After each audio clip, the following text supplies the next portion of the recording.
गिबि खेबनि थाखाय गरेश्वरनि सुख्लाय दैसानि रुगुङाव 7 साननि थाखाय सुख्लाय दैजिरि फेस्टिवल काम एक्सप'आ मैयानिफ्राय जागायबाय।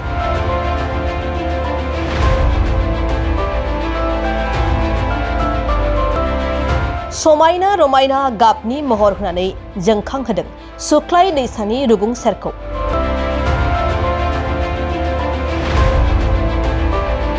थांखिया जादों सुख्लाय सेरफां बियाबनि ओनसोलखौ दैजिरि फेस्टिवल खुंफुंनानै जौगाहोनाय।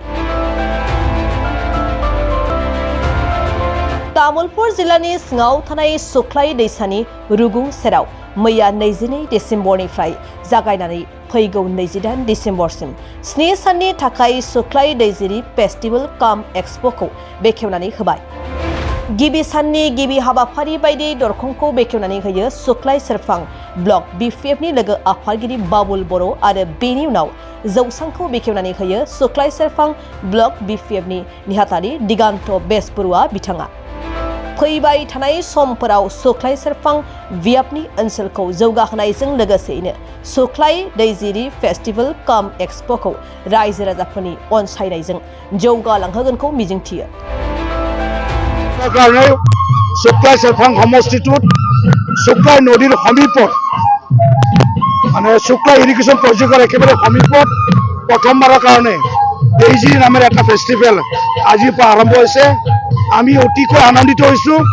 এনেধৰণৰ এটা ফেষ্টিভেল আমি সুখ্লাই সমষ্টিটোত সুখ্লাই নদীৰ সমীপত আমি পাবলৈ সক্ষম হৈছো। এটাই কথা, এই दैजिरि ফেষ্টিভেলৰ জৰিয়তে সুখ্লাই নদীটোৰ আশে পাশে থকা এই বিশাল জনগাঁথনিটোৰ জাতি ধৰ্ম বৰ্ণ ভাষা নিৰ্বিশেষে একত্ৰিত হৈ এই অঞ্চলৰ মানুহৰ জীয়াই থকাৰ যিটো ধাৰণা, জীয়াই থকাৰ যিটো মানদণ্ড, ইয়াৰ জৰিয়তে যাতে আমি উন্নত কৰিব পাৰোঁ। এই অঞ্চলত বিভিন্ন জাতি জনগোষ্ঠীৰ যিটো কলা আৰু সংস্কৃতি ইয়াত যাতে প্ৰদৰ্শিত হয়, বিভিন্ন ধৰণৰ উদীয়মান যুৱক শিল্পীসকলে ইয়াত যাতে এখন মঞ্চ পাবলৈ সক্ষম হয়, এই মঞ্চৰ পৰাই বিশ্ব দৰবাৰত যাতে তেখেতসকলে প্ৰতিনিধিত্ব কৰিব পাৰে তাৰে কামনা আমি কৰিছোঁ। আৰু এই दैजिरि ফেষ্টিভেলৰ ভৱিষ্যতে তাৰ উত্তৰোত্তৰ কামনা কৰিছোঁ। ধন্যবাদ। সম্পূৰ্ণ নতুন কনসেপ্ট গ্ৰীণ লাইফ NGO আমাৰ সুখ্লাই নদীক লৈ সুখ্লাই চেৰফাঙৰ মাজেৰে বৈ যোৱা সুখ্লাই নদীক লৈ এটা ফেষ্টিভেল তেখেতসকলে আয়োজন কৰিছে। তাৰ কাৰণে উদ্যোক্তাসকলক নিশ্চয় ধন্যবাদ দিব লাগিব।